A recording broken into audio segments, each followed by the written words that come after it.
రా తల్లి రా. అల్లుడితో చెప్పకుండా అలిగొచ్చేసావా? చాలా మంచి పని చేశావు. నా కడుపున పుట్టినందుకు నేను గర్వపడుతున్నాను. దానికి కారకుండైనందుకు నేను సిగ్గుపడుతున్నాను.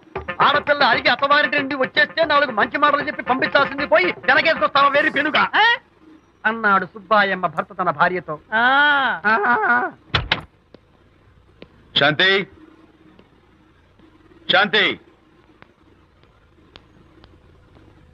అల్లుడు గారా, రండి రండి. ఏమిటి శాంతి, మాట మాత్రమే చెప్పకుండా వచ్చేసావు? మాట వినని మనిషితో చెప్పి రావాల్సిన అవసరం నాకు లేదు. సర్లే, పద ఇంటికి. ఏ ఇంటికి?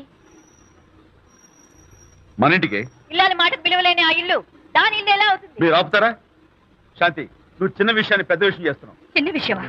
ఇది చిన్న విషయమా? పెళ్లిలో అది మీతో రాసుకు పూసుకు తిరుగుతుంటే చిన్న విషయమని సరిపెట్టుకున్నాను.